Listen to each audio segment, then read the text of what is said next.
All right, y'all. It's Brocky, man. Whiskey and Kicks. We back again. Sipping with Brocky segment. You know how we do. We have the Hood Sommelier in the building. Did I pronounce that right? Yes, most people get it wrong, but yeah, HOOD SOMMELIER. So I have the French accent, so I obviously I have to. I say it the way it was intended to be. You know, and it's funny because I just looked it up on YouTube right before we started this. I was like, I gotta make sure I say this right. You know, it's close at least. I just wanted to get close, man. That's all. I know that's it. Funny thing is, of course, I'm being an immigrant. My last name is even complicated, so I gotta put it like like in phonetics for people. Like it's Okay. so You want to spill the guts right here about what that is, or you want to keep that on the low? No, I mean, I'm Jack Bigadoo. So Bigadoo is, Begueudou, but it's Oh, do. So okay. do. So it's easier Word. for people because when I spell it, it doesn't sound like that if you're trying to pronounce it. Yeah. Yeah. So where you from originally though? Originally, I'm from West Africa, so I'm from a Okay. small town, small country. They call it a skinny girl of West Africa. It's called Togo. So I'm pretty much Okay. between Nigeria and Ivory Coast. So Okay. Got you. um, I'm from Togo. Came in the state when I was 19 years old. Dope, dope. And Yeah. okay, so we'll get into the whiskey thing in a minute because that's we gonna talk whiskey, okay? Because that's what we both do. So we're not gonna sit here and play around with it. But well, I recently did my African ancestry stuff, Mhm. and it traced my mom's side back to Guinea-Bissau. Guinea-Bissau, yeah. Guinea-Bissau, yeah, been in Guinea-Bissau, and my dad's side to Gabon. Okay. So so it's cool to have that information. Gabon has a lot of stuff I can look into. Guinea-Bissau, it doesn't seem like it has. It doesn't seem like a place you really want to go. Do you know why? You said, do I know why? I haven't Yeah, found out why yet. yeah. Guinea-Bissau is the narc country of Africa. Word. So, I mean, the economy was a little off for a while. And just one day, some white powder just showed up at the shore of Guinea-Bissau, which is probably the closest shore next to Senegal in Africa. And, this farmer just picked it up and they actually put it under just around his farm there, right by the beach. But and then a few people from Latin America showed up there and realized it's a place that was so peaceful. You Wow. can use there for transaction, a lot of boat access, small country enough, boost the economy, bribe people. So they become kind of the narco of Africa, where a lot of people trying to. So it's not a place that is worth visiting, contrarily to their neighbor Senegal, which is pretty much the pinnacle of if you think about you as a black man in terms of slavery.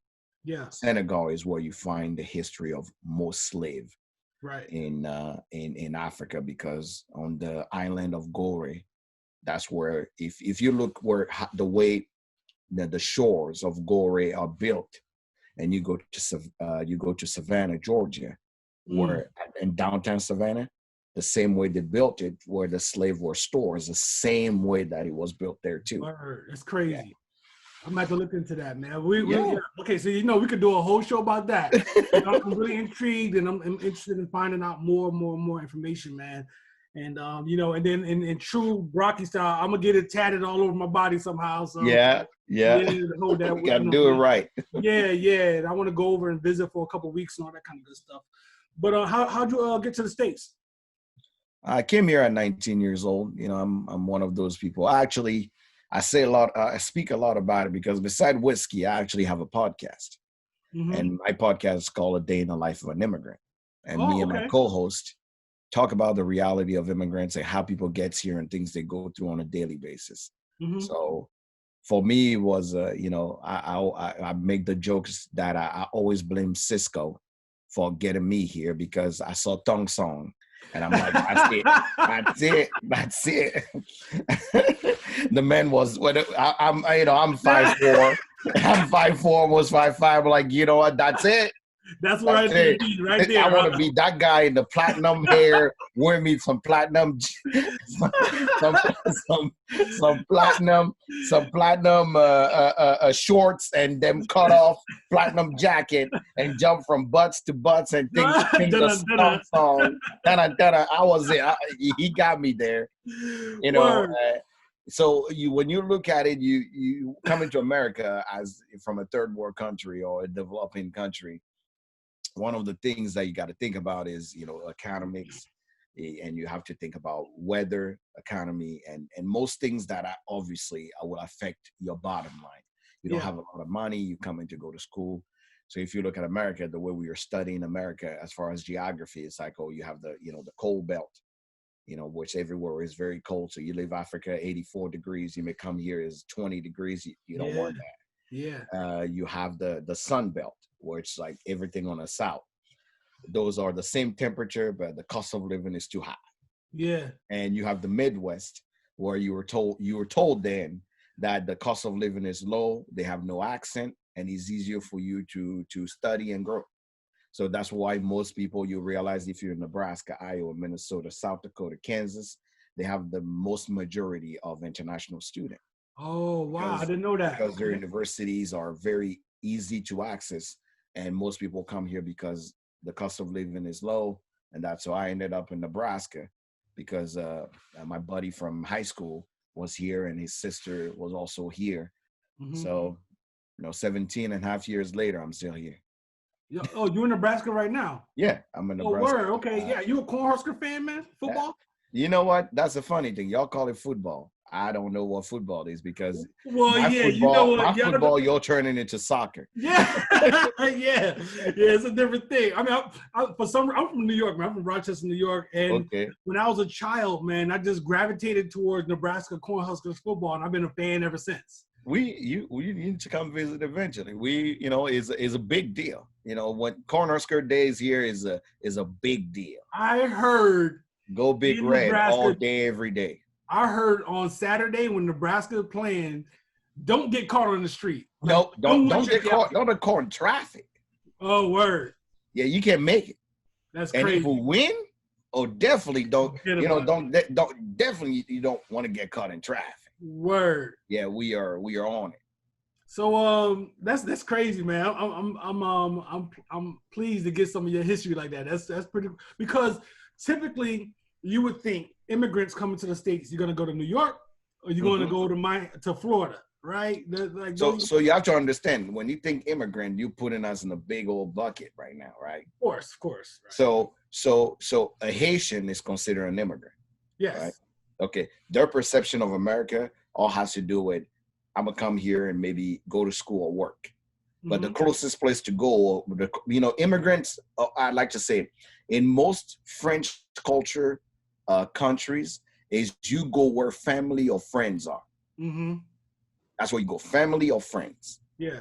So if a Haitian is coming to America, chances are they're going to end up either in Florida, in Texas, or somewhere around New York. Why? Because that's what family. Yeah. The more the population is somewhere, the more you see, we travel in herd, because you taught since being a kid that you go where your people are. Yeah, right? For sure. That's so when you think West African, most of them end up in the Midwest. Because a lot of your friends are there. Your mom knows, your mom's friend, sister, uncles, brother, child is here, so you got to be here too. Right, and been here for a while too. I remember on that plane ride in May 2004 when I was here, like that plane ride, shit, I think we were like almost 37 kids.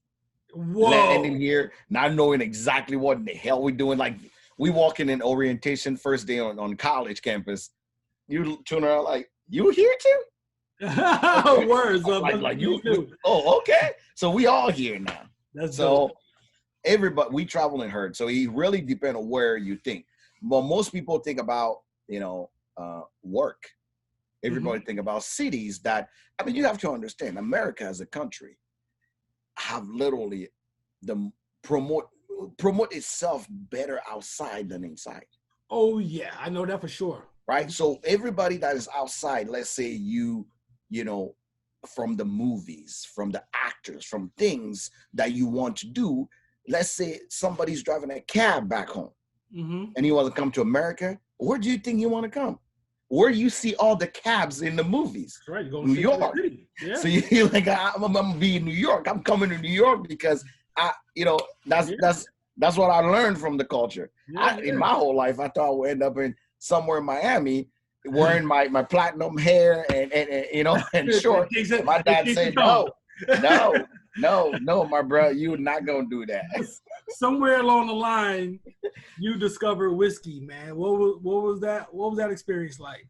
It's interesting because if you think of most country outside of the U.S., whiskey is only defined in two ways. You have single malt, all Scotch, or moonshine. That's it. All right. So even when you go to Africa, there you come to engagements, parties, asking, praying for the ancestors, new baby, any celebration. There's only 3 type of whiskey that are coming in there. No, 2 type of whiskey and 1 thing. So you got gin, because we drink a lot of gin. Gin is right? Gin is how we literally Gordon gin is like a name of a gin, which is called the old Gordon gin. We bring it. That's how the ancestors, the elders speak to the ancestors. We start with gin. Didn't know that, man. I'm a gin lover, bro. You go to Africa, chances are you'll find gin and moonshine before you find whiskey, like regular. I need to go. So gin is everywhere. Gin is every ceremonial thing that start with some gin. Have you ever heard of a bride price? Bride price? Yeah. No. So let's say you find a shawty, you like her, y'all are fine, you're ready to actually be serious, and y'all gonna get engaged. There is no engagement in Africa. Her family have a list of things you need to bring, so your family and their family can unite, so your kids can get together, because you're not marrying the girl, you're marrying the family. Family, right. So at that bride price ceremony, there's a list of things. Either you bring in her cloth, you bring her shoes, you bring in, jewelry, you bring in goat, you bring in cows. So like the one thing you can't forget is the gin. And the moonshine. Word. Yeah. So you got to bring the best gin you find, and you got to bring the moonshine.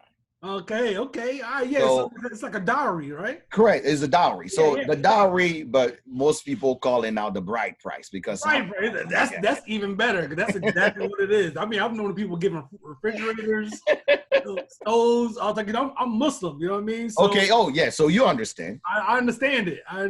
So all right. So go ahead, man. I want to interrupt. So as you now, I came to America, and I came pretty young. I came at 19, so I wasn't drinking even then. Yeah. Right. But back home at 19, I'm already slinging some moonshine, because my friends in high school, his mom sold moonshine. And you have to understand, I have to show you something. So back home, there is what they call the corner lady. So you have a cold, you go see the corner lady. Okay. So all the roots are aged on moonshine. So they put in moonshine. I will show. I will show you. Do it, man. So if you look here, I got, like a good African, I keep a couple of them. If you look here, this is my moonshine barrel, right? So those are the roots inside. Yeah. So you can see all the roots. So those are African roots that my parents sent me. Okay. So this is all moonshine on it. Yeah. This is for your performance in bed. Yeah. Okay. That's a big jar right there, brother. anything you do in life, you got a headache, you go see the corner lady. She got some roots and some moonshine. You give her a couple quarters, take a shot of whatever you need, and you good to go. You're good to go. So moonshine is been part of the culture for a long time. So people don't go to whiskey. Now, when you start making a little bit of money, like when my uncle and my dad, will meet executive people, Scotch. Okay, yeah, Single yeah, malt. yeah. So you realize if you've been around African people here in America, a lot of African people will drink single malt. Yeah. That's a sign of respect, and I've made it. Yeah. Right? African Americans are all about that vodka, Ciroc, and all that. African people, you go anywhere, they drinking either cognac or they drinking single malt. So I it's mean, either if you think about colonization, correct. It makes sense. You know Completely. what I mean? Yeah, So we are influenced by European culture, which European culture is mainly single malt, Scotch, and cognac, champagne. Yeah. Right. And I'm coming from a French country, so cognac and champagne totally makes sense there. Yeah. Is French bread big in your country? Baguette is every day. That's just every day. Exactly. You know? That's why you call it French bread. I call it baguette because that's the only way you can call it. But I come to America. I'm 21 years old. I'm dabbling into anything and everything. The one thing I know for sure is I'm not a beer guy. So of course, you get into the single malt. Then you realize that's just too strong for your chest. It's like moonshine, but it's just too much sometimes. Get a barrel. Then I get to be 25 and I get my first professional big boy job. Then I start exploring deeper into single malt. Then I realize, oh no, there's level to this. You're not just gonna go and buy a cheap single malt and think you're having a good time. You have to explore. So I'm getting more. I started in finances and insurance. So you're going golfing with people that have way more money than you have. Yeah. They pull a bottle out. First time I saw a Johnny Walker Green, I damn near passed out. Right. I say my whole life I only knew Johnny Walker make red, and on special days, my uncle from France may bring the black one. That's all I knew my whole life. Right. And somebody pulled out Johnny Walker Green, and then a couple golfing game later, Johnny Walker Blue. Then I'm like, okay, I need to. But the funny thing is, everybody that beat me in talking to the client and building that relationship and, establishing, getting the contract, always started with some good liquor. Yeah, buddy. So I'm saying, I'm like, I'm trying to do well on my game of golf. It's not about y'all are just drinking, and then you don't even. I'm even better at what I do, but you get the contract and I'm not. So as you read through speeches and listen to people talk, you got to find a common point with others.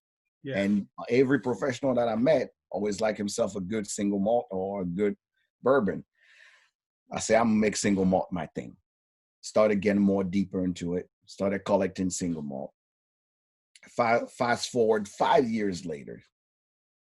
Now I'm in my 30s now, where I realize, okay, I have enough single malt. People know me for being the single malt guy, but now I have my own company now. So I have more American people that I'm dealing with. Yeah. And I realize American people, every time I say Scotch, they go, that thing is like fire. Right. I'm like, I don't want that. I'll have bourbon. But I think about my mind, when anybody say bourbon, only 3 names comes in mind.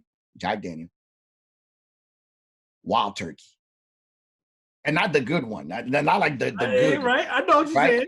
I'm thinking all the times where I went to sign a contract in a small town in America where my black ass did not belong. And I'll go into a bar to have a drink, and everybody there that look like I don't belong here is drinking Jack and Coke or drinking, Wild Turkey. Or I'm like, bourbon is that's for white folks thing.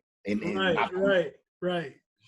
But as I'm dealing more with people and I'm getting more involved and having these meetings and having gathering with people, somebody's like, oh, Jack, for how much you tell me about single malts and the islands and all it's weird that you're not into bourbon at all.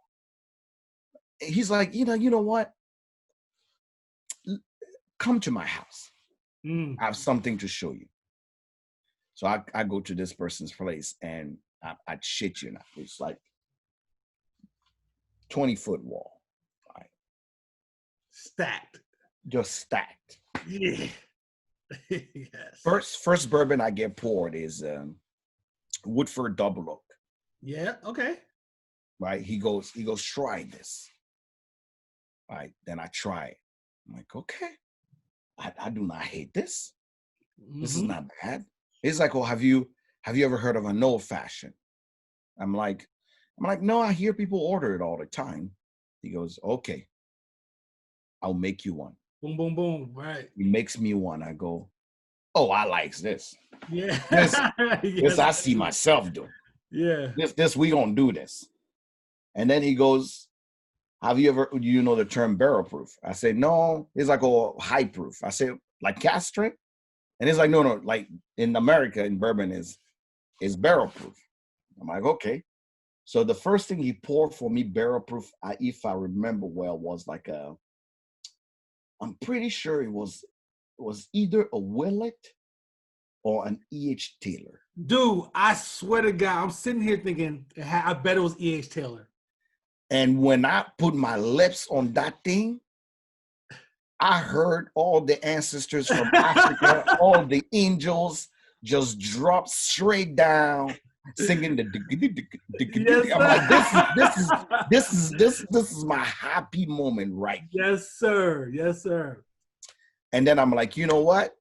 I found a new passion. I've already know 5.5 years into anything. I know what I'm to expect from single malt, but I found a new passion. Mm-hmm. I'm gonna dig deeper into this bourbon thing. It's beautiful. 7 years now, yeah. I'm 36, so 6 years later into this bourbon thing. Yeah, I don't have enough space now. I hear you, man. It is. I don't have enough space. It start piling. I start digging deeper into, what is it? What is it that I like? And I'm a curious cat by nature, so I start diving into everything. Think about every mistake. I made them all. Right. Made them all. I posted a picture one time of all those Blantons. Yeah. 2/3 of those all secondary prices. Because I just wanted to have all the Blantons. Yeah. Because I heard it was the only thing. That can run you a pretty penny right there. Oh my God, yeah. I have a whole mortgage payment just on whiskey. I hear that, yo. Yeah, man. Bourbon is my favorite. It's my absolute favorite. I'm an American whiskey guy, and I like Scotch too. I get into it, but Scotch is a whole different ball game, dude. Like, there's so many variations, so many different bottles that you can get. It's like it's almost scary, and I can't do it all, man. I mean, I had a lot of gin, a lot of rum, and a lot of bourbon, and I'm like, all right, I'll dabble in the Scotch world. But the Scotch world is probably the simpler world.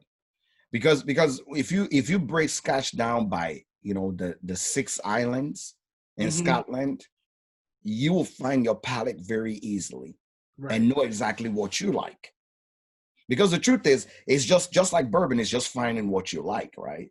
So if you understand how the lowland profile works, how the space side profile, how the highland works, how the Islay Island work, and those part work, you're like, okay, I know that I'm an Islay guy. I know that I'm a lowland guy. You understand. That's a different approach to it then. That's a Correct. different approach. Correct. Yeah, because bourbon is not that simple. It's not at all. So I never thought about approaching Scotch from that perspective, and that makes sense. So if you say single in, because you go to a bar, a whiskey bar, you see here's this brand, you'll see 11, 16, 25, all these different numbers. I'm like, I don't even know where to start. It's crazy. Age is even irrelevant because, when I used to be deep, I love education and I wanted educating myself on Scotch. I was like, oh, wait a minute. I don't need to know the age statement. I just need to recognize the profile. The Islay Island or, Islay Islands, those are the peaty one. Right? You want peat, you can go there. Yeah. You want a sweet, just like bourbon profile, you want to the lowland because they make everything just smooth and quiet. But you You move everything from, the fancy people as the Highland people. So you hear the name Macallan. Okay. Those are the fancy people.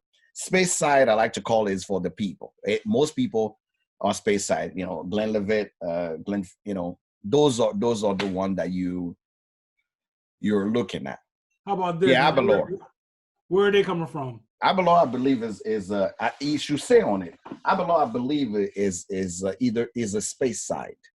Oh, Highland. Highland. So Abelor is Highland. So you can tell. So as long as you like a certain profile, so let's say Abelor is something you like, I do. Then you can look and go, what are all the Highland whiskeys? Okay, that's a good approach, brother. I like that. That's great advice, man. Yeah.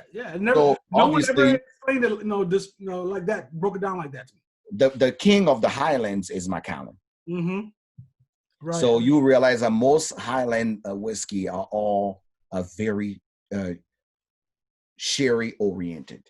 Yeah. This is a sherry. Sherry. So if you have any Macallan have that sherry line of anything, because that's the Highlands. Mm-hmm. Space side have more oak to it. So let me make an assumption here, right? So you develop this passion, then you discover bourbon, and you dive into that. So then you wanted to share with the people. You started the HOOD Sommelier thing. I'm a product of COVID. Word, you started this during COVID? Yep. Dude, that is. I don't look. You on my show. I don't want to call you a liar because you have a hell of a following, dude. Like, I'm a product of COVID. That's crazy, man. I've been doing this for a while, but amongst friends. Yeah. But when I stayed home for a while, I really needed an outlet. Mm-hmm. I can talk insurance all day. I can talk finances all day. Bourbon and whiskeys in general, I just saw them piling in my house. And with COVID, it even got worse. Mm-hmm. And every time my friends will, want to come to the bar, I'm like, yeah. And when they come in, I'm like, try this. This is why it tastes like this and this and that. They go, oh, like, dude, have you ever thought about just putting it out there? Like, dude, you can teach people about this thing. And I'm like, nah, I'm people already know me for being on a podcast and right. Insurance agent. I don't want to be out there. But after 3 months of being confined at home, I'm like, I need to talk to somebody. Mm-hmm. I need what I keep learning and digging into, and I need to put it out there. So I got with my friends and people that have been in the industry, and I say, what do you think? Mm-hmm. And they're like, what do you mean? What do we think? We thought you would be doing this a long time ago. Right. What are you waiting for? And literally back in beginning of May, I started on IG. Indeed. And I say, you know what? IG is great, but I want a place where I can document everything I'm doing. Yeah. Started my YouTube channel, started my Facebook. Yeah. And I'm like, you know what? I'm taking a leap of faith. I'm going to jump out there. So far, it has been pleasant. You get bumps on the road. The more you know about the industry, you realize it's not what you think it is from the outside. Indeed. But it's been a fun road so far. That's dope, man. I mean, that's to be applauded, because you do have a huge following. You know what I'm saying? And you're doing really good with that. Free samples get you a lot. I hear that. So that's a good look. So the YouTube channel, when people go to your channel, what should they expect? Education. Right. Education, because here's the 3 reasons why I started HOOD Sommelier. 1, I want a representation. Mm-hmm. A lot of people like you and I are not on YouTube talking about whiskey. Exactly. So I want a representation. A lot of things happened in 2020 that reminded me that if you want a space for people, you have to create it. Yeah. You can ask for it or you can create it. So yeah. I created that space. Yeah. Anybody that come here, just like the African that I am, I don't belong in the whiskey world. I'm an immigrant from a third world country that I don't know have an accent. And know a little bit about a little bit of whiskey, no certification of anything. Okay, that's one. Second, I want to build a community. That's why I'm the hood sommelier. The hood is a place where all characters just show up and all mingle together. Yep. The hood's not for black people. The hood not for white people. You got the crackhead on the street. You got Tony that always out here driving his bike. You have Miss Johnson that is out here teacher. You have everybody. You got everybody. You got you got everybody. So I want to be someone who walks in the hood and feel like I'm building a community. So I'm building a hood. Everybody's welcome. Doesn't matter where you're from. Come on. That's dope. We here. We gonna make it work. That's dope. But the third thing was I use the word sommelier because a sommelier is an educator of spirits. Mm-hmm. And I wanted to be the hood sommelier because I'm gonna come in that hood and I'm gonna educate y'all on all the fancy stuff that maybe one day you can put your hands on. But chances are, if you get in the middle of people, you know a little bit of a little bit. Yeah. So the Hood Sommelier channel is mainly about educating people on making good decisions, not making the mistakes that I've learned, kind of transmit that knowledge of things that you should not do that are hypey or everybody else tell you to do. And if nothing else, by the time you see 2 or 3 things on my channel, you understand my perception, how I see things, you know, and hopefully when the words open again, I'll bring, you know, guests on that are people that are odd, that are people that are so different, that have this approach or a different approach to whiskey that the world should know. That's dope. That's dope, man. That's a good look, man. I love that. I love the energy, you know, and what you're doing. And you're right, man. You know, we have to make a space for ourselves. And I took that same approach. I'm just like, you know, when I'm in a, you know, back before COVID hit, when I'm in a space, I'm usually the only one looking like me, you know what I'm saying? Even if, you know, I'm hip hop all day, like this is who I am. So I make sure to represent that at all time and just continue to push forward to anybody out there who think they shouldn't be doing it. If you love it, you have a passion for it, here's the proof right here that you should push forward and keep going, man. Started really, really out of nothing. Yeah. All I knew is I had whiskey. All I knew is I'm going to spend a little bit of money on a video guy. And I knew that I had to talk to anybody that I knew in marketing to push my channel to anybody that want to know a little bit about whiskey. Those are the 3 things I knew for sure. The rest, I'm just winging it every day. Hey man, you're doing a good job, man. I love it. I love it. The one of the greatest thing that happens is that this guy, after being on IG for a month, sent me a message, say, dude, I love your post. I love what you put in. You want to jump on a live with me? I go, who is this person and why? And I'm like, you know what? You see how your heart speaks to you? Like, okay, yeah, let's see. We jump on the live, we start vibing. Start with 2 or 3 people. By the time we're done with the live, it's about 20 people just listening. Yeah. Send me a message later, go, I never had this many people just listen to me and somebody talk. And I'm like, I felt the same way. You think we should make this a regular thing? It's like, yeah, I think we should. I'm like, usually you and I talk on Mondays because we all had a long weekend or Monday's just long. Originally, I wanted to make it a nightcap with the sommelier. Yeah. So where I would just talk about a subject for about an hour and then go to bed while I'm making a cocktail or talking. But I'm like, you know what?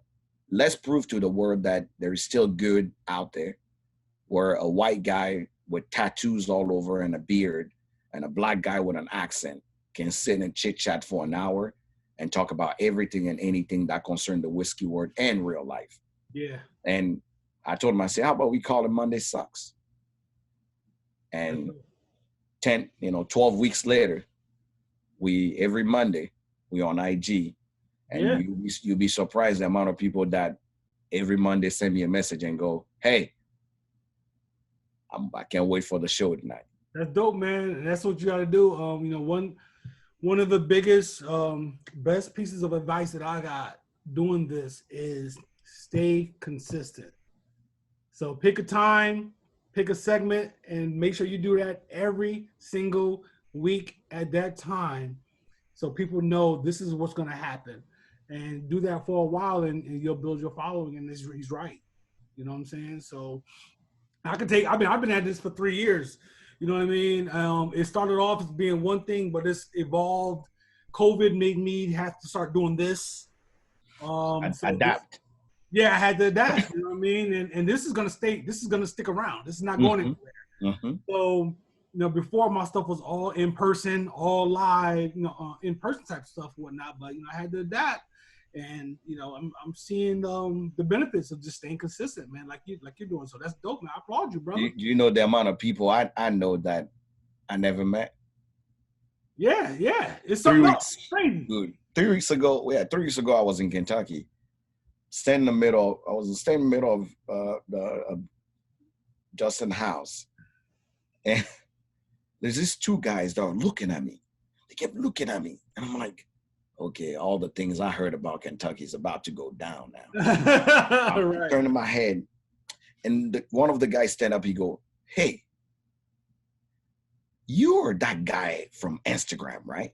I go, I know that hat. And I'm like, yeah, it's me. It's like, I thought it was you. But I was like, oh, I didn't just want to be weird. And I'm like, you've been staring at me for a while. That was already weird. It's like, right? They're like, no. He's like, for real. Like, it's like, it's like, I cannot believe that I'm seeing you right now. He's like, I follow you and this is my handle. And I'm like, you're the guy that been following me forever, sending me messages. I don't even know what you look like. Dude, that's crazy, man. It's a blessing, man. It's a blessing, dude. I was in the middle of Hy-Vee. They had a lottery here at my store, and I'm standing there in the middle of the lottery line. Two couples standing there and go, Hood. So of course, my family is looking at me like, right. Where did they know you from? And I'm like, right. Hey, man. I'm like, I thought I was just here incognito, but no, everybody knows who I am. Yo, man. Excuse me. I never asked if you were sipping on something today. You chilling tonight? Yeah, I know. Actually, you the reason why I made it home today. I was running some errands since Black Friday, and I'm doing the YouTube thing on Black Friday on my YouTube channel. Mm-hmm. So I've been, two people donated a bottle of Willet and a bottle of Blanton's. They're like, "Well, give it away to people, make sure they enjoy." So I went and picked that up. I was chatting on the road like, I got to come and do this interview. My man is waiting for me. I appreciate it. So I came in. But, today wasn't a really great day.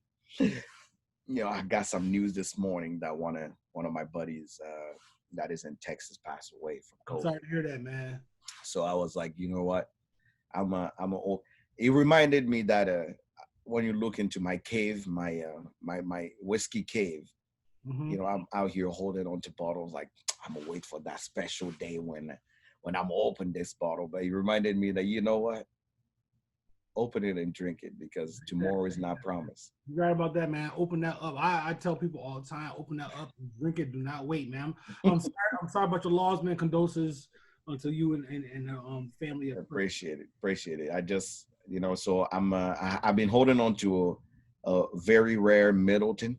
Yeah. Middleton whiskey that I bought back in 2019, and I'm like, you know what? One day I'm just gonna open this and just enjoy. But you know what? Tonight I'm a pour some. Do that. I'm a pour some for my man. Indeed. So that's what I'll be sipping on. I'll be sipping on tonight. I went and grabbed also some a few things that my whiskey. You know what I tell people? You can't afford it, go to your whiskey bar and get a couple ounces of it. Now is the best time to take advantage of a whiskey bar, because they will take it to go. Yeah, you ain't got to sit there and drink it. Yeah. In my last 3 episodes, you can see there's some bottles that I didn't have. I went to my whiskey guy and say, you got those pappies? Yeah. I'm gonna take an ounce of each. I can afford the whole bottle. I can find, normally I'll find it, but I can't find it right now. It's like, yeah, I got you, man. Pour me some, the whole line of an ounce of each. I say, yeah, this is for YouTube. I'm gonna hold on to it. Dig it. So that's literally all I do on Fridays. I will go around and talk to the bar owners and stop by my whiskey bars and go, hey, if you got something new, make sure I get a couple ounces of it so I can review it on my YouTube channel. That's smart, man. So look, man, we're coming up on 45 minutes, and I think it usually gives you a little warning. You got 5 minutes left, but it didn't do that. But hopefully it doesn't cut us off. But tell people where they can find you. Where can you find the Hood Sommelier? Very easy. One, you can find me on IG as HOOD_SOMMELIER. That's the Hood Sommelier on IG. You can find me on Facebook, Hood Sommelier. You can find me on YouTube, Hood Sommelier. And this Friday, Black Friday, make sure you jump on my channel. I'll have my first YouTube live doing giveaways. If you want to rock this hat or look cool, hoodsom.com is my website. You can grab whatever you need on there. No doubt, man. Hey, man, I appreciate you, man. We gotta talk. We gotta talk more offline. And I love to come over to your platform if I fit the bill. You know what I'm saying? No, of course. We gonna plan a time where I'm gonna pull out a few kicks, and I need you to comment on them and tell me which kicks work with which. I'm preparing a photo shoot right now, so I need to know which kicks work with this bottle so I can look cool. I'll let you know, man. That's what I'm here for. You know what I'm saying? And I appreciate you, man. Just keep doing what you're doing, man. I love it. You know what I'm saying? Thank you. I appreciate you joining my platform, and I'll rap with you soon, man. You know what I'm saying? We'll keep in touch. Thank you so much. Man. Cheers. Cheers.